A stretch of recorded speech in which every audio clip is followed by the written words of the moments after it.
ये कहानी है फ्यूचर यानी काफी आगे के टाइम की 2040 की, जहाँ पर 8 साइंटिस्ट को प्लैनेट मार्स सैयारे पर भेजा जाता है रिसर्च के लिए। और ये जमीन से भेजा गया पहला मिशन था ताकि वो पता कर सके कि यहाँ कभी जिंदगी मुमकिन थी या हो सकती है। और लोगों को यहाँ 6 महीने हो गए हैं और अब बस यहाँ एक ही दिन इनको रुकना है, जिसके बाद ये वापस जमीन पर जाने के लिए निकलेंगे। अब यहाँ रोवर यानी मार्स की गाड़ी में विंसेंट नामी साइंटिस्ट और उसके साथी बैठी थी, जो अपनी एक बायोलॉजिस्ट को लेने जा रहे थे। पर तभी यहाँ काफी बड़ा रेत का तूफान आ जाता है, पर ये लोग घबराते नहीं क्योंकि रोवर को इसीलिए बनाया होता है ताकि इस तरह के तूफान से निपट सके। पर ये लोग फिर भी तूफान से निकलकर अपनी बायोलॉजिस्ट के पास आ जाते हैं, जो इस वक्त मिट्टी के सैंपल लेकर उन्हें चेक कर रही थी, पर उसे कुछ नहीं मिलता। वो काफी गुस्से में थी कि हमें यहाँ रिसर्च करते 6 महीने हो गए हैं, इतनी मेहनत कर रहे हैं पर अभी तक हमें कुछ नहीं मिला। तो इन सब के पास मेन बेस स्टेशन से मैसेज आता है, जो स्टेशन मार्स के चारों तरफ बनाया गया था। मैसेज था कि आप सबको लेने हम कुछ ही देर में स्पेसशिप भेज रहे हैं, तो सब लोग तैयारी कर लें। पर यहाँ एक साइंटिस्ट जिसका नाम मार्को था, वो अपने कैप्टन को कहते हैं कि मैं बाहर जाना चाहता हूँ, जिस पर कैप्टन का कहना था कि अब क्यों जाना है बाहर, हमें लेने आ रहे हैं और वैसे भी मिशन तो बंद कर दिया है जब कुछ मिला ही नहीं यहाँ पर। जिस पर मार्को कहता है कि मैंने मार्स की एक जगह साइट 9 पर एक डिवाइस लगाई थी जो काम नहीं कर रही, तो मैं उसे ठीक करने जाना चाहता हूँ। ये सुनकर कैप्टन को काफी हैरानी हुई कि अब इसने डिवाइस ठीक करके क्या करना है, लेकिन वो फिर भी मान गई। कहते हैं कि ठीक है चले जाओ, पर अकेले नहीं, अपने साथी को साथ लेकर जाओ, और हाँ रात होने से पहले वापस भी आ जाना। अब ये लोग यहाँ से निकलने ही वाले थे कि तभी यहाँ विंसेंट, उसके साथी और बायोलॉजिस्ट भी आ जाते हैं। ये तीनों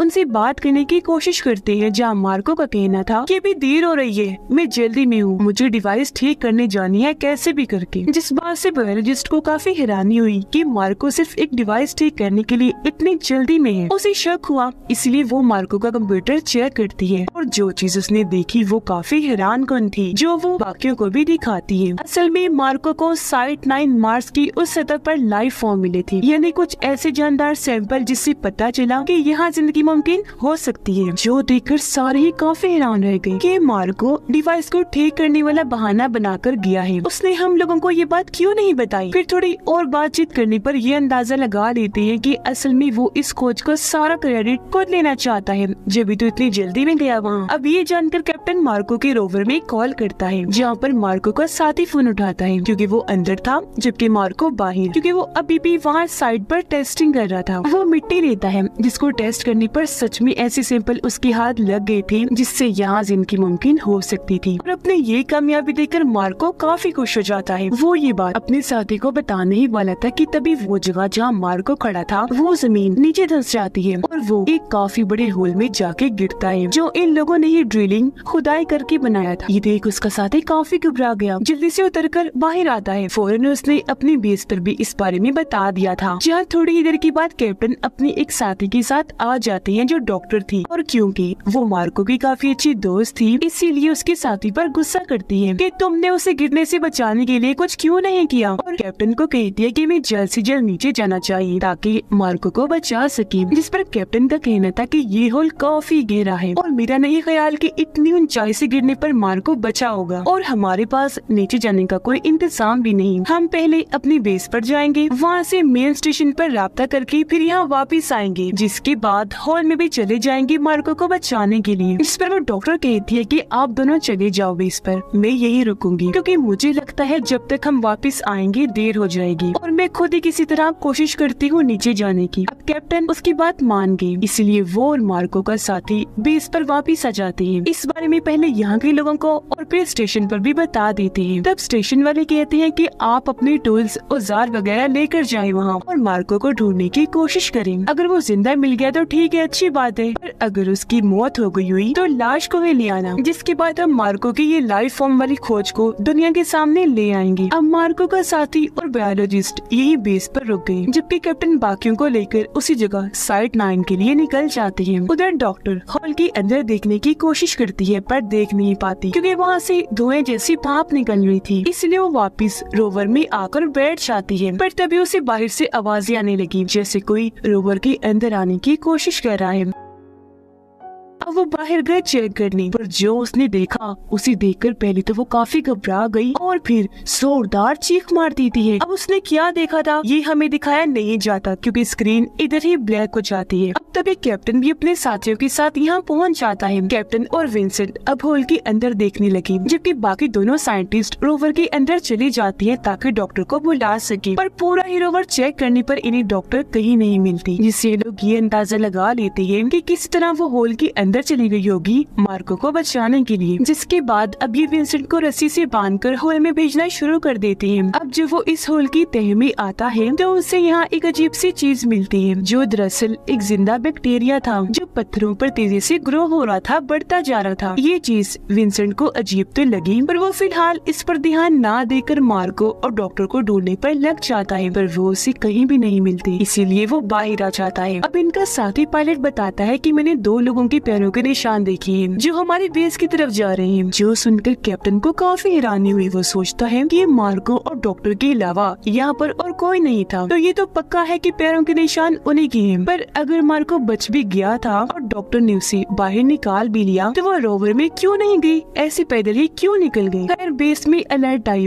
कि कोई उनकी बेस की तरफ आ रहा है। तब बायोलॉजिस्ट और मार्को का साथी चेक करते हैं। उन्हें लगा कि हमारा ही कोई साथी होगा, इसलिए मार्को का साथी दरवाजा खोलने चला गया। उसने जब सुराग से देखा तो वहाँ मार्को था। जब दरवाजा खोलकर वो उसे अंदर कर लेता है, पर मार्को की हालत ठीक नहीं लग रही थी, इसीलिए उसका साथी जल्दी से उसका हेलमेट उतारता है। पर वो ये देखकर काफी डर गया कि मार्को का चेहरा बहुत काला पड़ चुका है, उसकी जिल्द भी अजीब हो गई है और अब वो इंसान तो बिल्कुल भी नहीं लग रहा। जिसके बाद वो अपना कंट्रोल खो देता है, ड्रिल मशीन लेकर अपने साथी पर हमला कर देता है। उसे मार मार कर मार्को ने काफी जख्मी कर दिया था, लेकिन फिर भी एन मौके पर वो सिक्योरिटी अलार्म बजा देता है, जो सुनकर बायोलॉजिस्ट बाहर आई चेक करने की क्या हुआ है। लेकिन तभी यहाँ मार्को के साथी डॉक्टर भी आ गई, उसका भी वही हाल था और यहाँ वो भी अपना कंट्रोल खोकर बायोलॉजिस्ट पर हमला कर देती है और पागलों की तरह उसके पीछे पड़ गई। पर बायोलॉजिस्ट उसे धक्के मारकर टांगों से मारकर खुद से दूर कर देती है और किसी तरह दोनों को एक कमरे में बंद कर दिया था उसने। यानी कि ये तो साफ हो गया कि पैरों के निशान इन दोनों के थे, पर किसी को ये अंदाजा नहीं था कि वो इस तरह के अजीब बन गए थे। अब तभी बाहर कैप्टन भी अपने साथियों के साथ आ जाते हैं। उन्हें जब बेस से अजीब आवाजें आई तो वो काफी घबरा गई,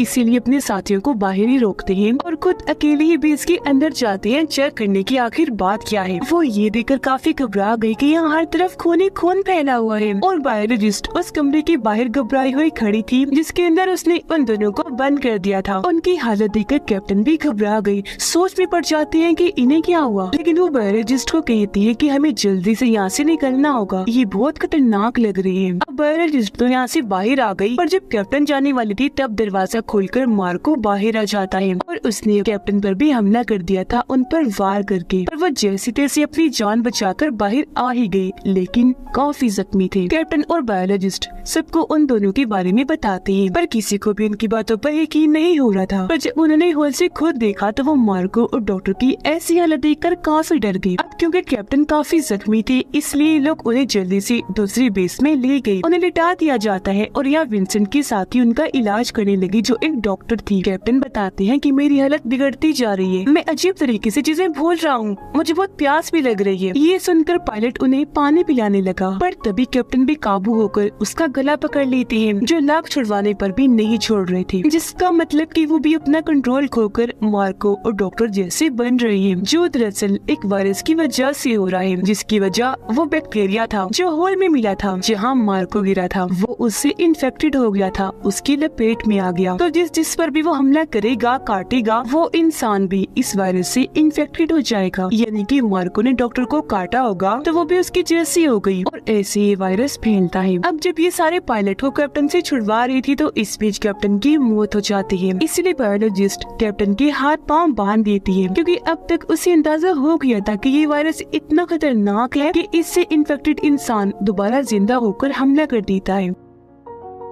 अब तभी स्क्रीन पर देखते हैं कि जहाँ मार्को और डॉक्टर को बंद किया गया था वो वहाँ का दरवाजा तोड़कर दूसरे कमरे में आ गई। वो यहाँ आने की भी कोशिश कर रही है और अगर ऐसे चलता रहा कुछ ना किया गया तो वो भी यहाँ आ जाएंगे, क्योंकि वो खतरनाक होने के साथ साथ ताकतवर भी हो गई है, जिससे सारे ही काफी घबरा गए। अब यहाँ विंसेंट एक आइडिया देता है कि मैं एक अंडरग्राउंड पाइप के जरिए अपने बेस के पहले कमरे में जाता हूँ, क्योंकि मेन से जाना खतरे से खाली नहीं। वहाँ जाकर मैं सिस्टम को चलाऊंगा और फिर अपने स्टेशन पर राब्ता करके यहाँ की सूरत हाल के बारे में बताऊंगा ताकि वो यहाँ मदद पहुँचा सके। अब ये आइडिया सबको पसंद आया, इसीलिए विंसेंट वहाँ के लिए निकल जाता है, जबकि उसके डॉक्टर साथी कैप्टन के खून का सैंपल लेकर चेक करने लगती है कि आखिर इन सब के साथ हो क्या रहा है। जहाँ टेस्ट करके उसे पता चला कि सब उसी लाइफ फॉर्म की वजह से हो रहा है जो मार्को को साइट 9 की सतह पर मिला था, और जो बैक्टीरिया होल के अंदर बड़ा हो रहा था वो भी इसी की वजह से है, क्योंकि इस वायरस की मेन जड़ ही लाइफ फॉर्म था, जिससे वो बैक्टीरिया इतना खतरनाक हो गया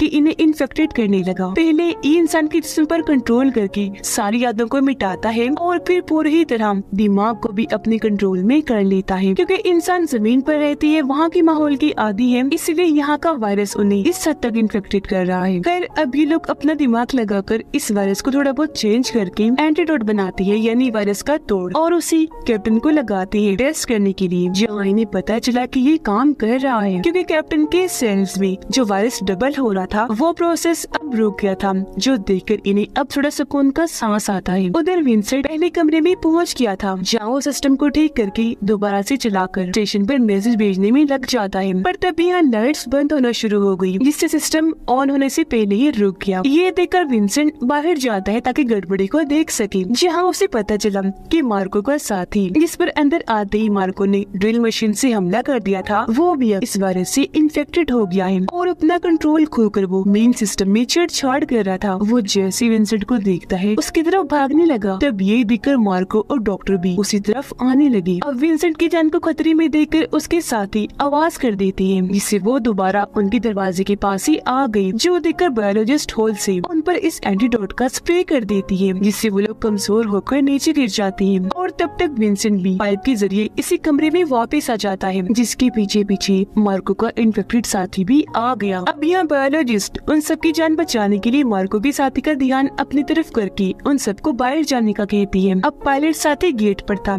इसलिए उसे लग रहा था कि बायोलॉजिस्ट अंदर इसलिए रुक गई है क्योंकि अब वो भी इन्फेक्टेड हो चुकी है, इसलिए वो विंसेंट और उसके साथी को बाहर निकाल कर बायोलॉजिस्ट को मार के साथी के साथ ही अंदर बंद कर देता है जो इन्फेक्टेड था, जिससे वो बेचारी वही उसके साथ ही फंस गई। और अब ये तीनों उस कमरे से बाहर भागने लगते हैं, जहाँ पर इन्फेक्टेड मार्को विंसेंट के साथी पर हमला करके उसे जख्मी कर देता है। तब ये लोग उसे जख्मी हालत में ही लेकर रोवर में आ गए और यहाँ विंसेंट अपने साथी को इंजेक्शन लगाता है ताकि उसे कुछ हो ना। अब इन लोगों को याद आता है कि इस रोवर में पावर एनर्जी कम है, पर साइड लाइन पर खड़े एक रोवर में बहुत सारे पावर है, तो ये सब अब उसकी तरफ ही जाने लगे। इस बीच उन्होंने ये भी नोटिस कर लिया कि हमारे इन्फेक्टेड साथी भी अब हमारा पीछा कर रहे हैं, यानी कि जो इन्होंने एंटीडोट बनाया था ये उसमें कामयाब नहीं रही, क्योंकि वो बस कुछ ही देर के लिए वायरस के असर को रोक सकता है, मुकम्मल खात्मा नहीं करता, जिसके कुछ ही देर के बाद वायरस का असर दोबारा हो जाता है, यानी कि ये वायरस इतना खतरनाक है। उधर वो लोग साइड लाइन पर पहुंच गए। इस रोवर में विंसेंट और उसके साथी रुकते हैं, जबकि पायलट दूसरे रोवर को लेने जाता है, जहाँ जाकर वो विंसेंट से राब्ता करता है, कहता है कि तुम्हारे साथी इन्फेक्टेड है, मैं उसे साथ ले जाने का रिस्क नहीं ले सकता। अगर तुम मेरे साथ उस जगह पर जाना चाहते हो जहाँ से हमें स्पेसशिप लेने आ रही है, तो तुम्हें अपने साथी को छोड़ के आना होगा। जिसके लिए विंसेंट मना कर देता है कि नहीं, मैं ऐसे नहीं कर सकता, उसके बगैर नहीं आऊंगा।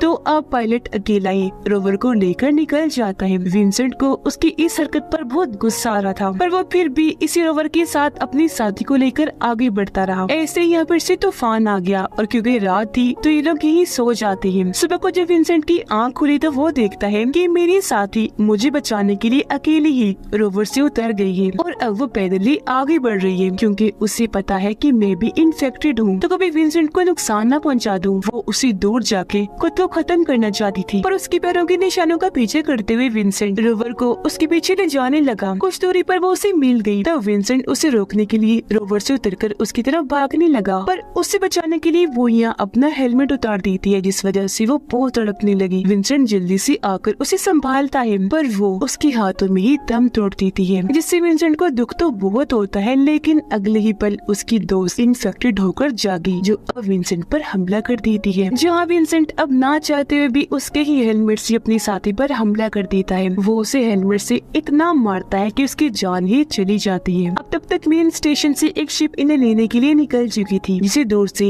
विंसेंट देख चुका था। वो ये भी देख लेता है कि मेरे इन्फेक्टेड साथी भी यहाँ मौजूद है। साथ ही पायलट भी दूसरे रोवर को लेकर यहाँ आ गया है। अब यहाँ विंसेंट शिप के अंदर राब्ता करने की कोशिश करता है, पर उसकी आवाज शिप के लोग सुन नहीं पाते, क्योंकि फासला ज्यादा होने की वजह से ट्रांसमीटर में उसकी आवाज आ ही नहीं रही थी। पर यहाँ विंसेंट ट्रांसमीटर से शिप के अंदर की आवाजें सुन पा रहा था। वहाँ पर दो लोग थे। शिप को आता हुआ देखकर वो तीनों इन्फेक्टेड साथी उस तरफ बढ़ने लगे। शिप के लोग भी दरवाजा खोल देते हैं, ये समझकर कि ये लोग बचे हुए हैं, जिंदा हैं, और वो इन्फेक्टेड लोग उन पर हमला कर देते हैं, जिससे विंसेंट अब शिप वाले लोगों की बस चीखों की आवाजें ही सुन पाता है। ये जब पास गया तो देखता है कि शिप के दोनों लोग मारे गए हैं और वहाँ उनकी लाशें पड़ी है। अब विंसेंट को यहाँ मार्को भी दिखाई दिया, और क्योंकि सबसे पहले वो इस वायरस की लपेट में आया था, तो उसकी हालत तो बहुत ही खराब थी, क्योंकि अब उसके जिस्म पर बस हड्डियां ही नजर आ रही थी। खैर अब विंसेंट और शिप में चढ़ जाता है। पायलट कैबिन में जब वो आया तो देखता है कि यहाँ पायलट पहले से ही मौजूद है, पर वो अब इन्फेक्टेड हो चुका है। विंसेंट उसे देखकर कहता है कि तुम नहीं जा रही मेरे साथ, क्योंकि हम इस वायरस को अपनी दुनिया में जमीन पर नहीं ले जा सकते। जैसे मेरे साथी नहीं जा सकती थी, तुम भी अब नहीं जा रही। जिस पर पायलट कहता है कि नहीं, मैं जाऊंगा, क्योंकि जमीन पर जाकर हम इसका इलाज ढूंढ लेंगे। लेकिन फिर भी विंसेंट उसे रोकने लगा, और ऐसे दोनों की हाथापाई होने लगती है, जिस लड़ाई में पायलट विंसेंट पर चाकू से हमला कर देता है और वो वहाँ पर बेहोश हो गया। अब पायलट फिर स्पेसशिप को स्टार्ट करके जमीन की तरफ ले जाने लगा। अब इतनी ही देर में विंसेंट को होश आ गई। वो पीछे से आकर उसे रोकने की कोशिश करने लगा। वो उसे अपने हेलमेट वाले सर से मार मार कर जख्मी कर देता है, जिसके बाद दरवाजा खोलकर उसे बाहर आसमान में फेंक देता है। लेकिन अब यहाँ इस शिप में बस कुछ ही मिनट्स का पेट्रोल बचा था, जिसके बाद विंसेंट यहाँ मेन स्टेशन पर मैसेज भेजने लगता है कि बड़े अफसोस के साथ कहना पड़ रहा है कि हमारी पूरी टीम मर चुकी है, एक ऐसे वायरस की वजह से जो यहाँ लाइफ फॉर्म से लगा और फिर ऐसे ही सब में फैलता गया। आगे वो बताता है कि इस शिप में भी बस कुछ ही मिनट्स का पेट्रोल बचा है, पर खाना बहुत है। मैं तब तक इंतजार कर सकता हूँ जब तक आप मुझे बचाने नहीं आ जाते, पर मैं ऐसा नहीं चाहता कि मैं बचूं, आप लोग मुझे बचाने आए, क्योंकि मुझे लगता है कि अब ये वायरस मेरे अंदर भी आ चुका है और हम इसका एंटीडोट बनाने में भी नाकाम रहे, क्योंकि वो सिर्फ कुछ ही देर के लिए काम करता है। अब मैं मरना चाहता हूँ